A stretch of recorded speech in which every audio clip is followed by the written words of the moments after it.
Magandang buhay mga kachaupan. It's me again, Bernard de Sola Galieto, and welcome to my vlog. Ngayong araw na ito mga kachaupan, isa naman pong budget meal ang ating lulutuin na tiyak magugustuhan ito ng buong pamilya at syempre ng buong tropa. Kaya ano pang hinihintay natin mga kachaupan? Tara, samahan niyo kong lutuin na ito. Mahilig ka rin ba kachaupan sa gulay na katulad ko? Katulad mo nakikita mo sa screen mga kachaupan. Pinaghalo-halong gulay iyan. At syempre, gagawin natin panibagong version yan. At yun syempre may kakaiba naman para hindi pa ulit-ulit. Yan aking version, ginataang gulay, ala Bicol Express. Hindi po karne ng baboy ang nilaw ko dito sa ating tinatawag na ala Bicol Express mga kachaupan. Kundi yung bato ng manok o chicken spleen. Kaya mga kachaupan, lutuin na natin to. Ihanda na natin mga kachaupan ang ating mahiwagang kawali. Syempre, painitin na natin ng mantika. Pagkapainit mga kachaupan, igigisa na natin ang unang pangunahing sangkap, ang luya, sibuyas, at syempre ang bawang. Hahaluin lang natin yan mga kachaupan hanggang sa ito ay mag-golden brown. At pagkatapos yan mga kachaupan ay igigisa na natin ang chicken spleen o bato ng manok.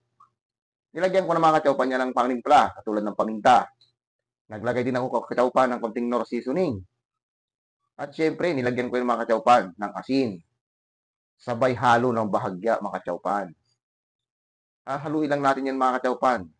At sabay lagay ko na yung papaya mga kachaupan. Napakasustansya niyan.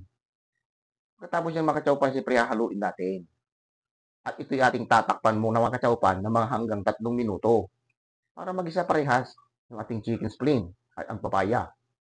Siyempre hahaluin natin muna ng bahagya yan mga kachaupan. At pagkatapos mga kachaupan, nilagay ko ng okra.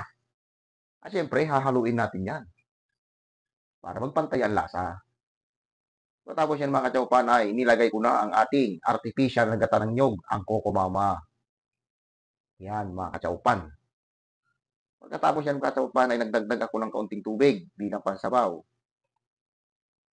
Tapos yan mga kachaupan, karagdagang pampalasa ay chicken cubes. Sabay takip yan mga kachaupan ng another 3 minuto mga kachaupan. Makalipas ang 3 minuto mga kachaupan, ganyan na naging itsura. Sabay lagay ko na po mga kachaupan ng dahon ng malunggay. Napakasustansya mga kachaupan ng ating gulay ngayon. At hahalu-haluin natin yan. Pagkatapos yan mga kachaupan, titikman natin ayon sa ating panlasa. Ay para sa akin, okay na kahit wala pa yung sili mga kachaupan. Siling green mga kachaupan. At syempre, siling pula. Para talaga namang ala Bicol Express. Hindi matatawag na Bicol Express yan kung walang sili. Di ka? Yan mga kachaupan ang aking bersyon.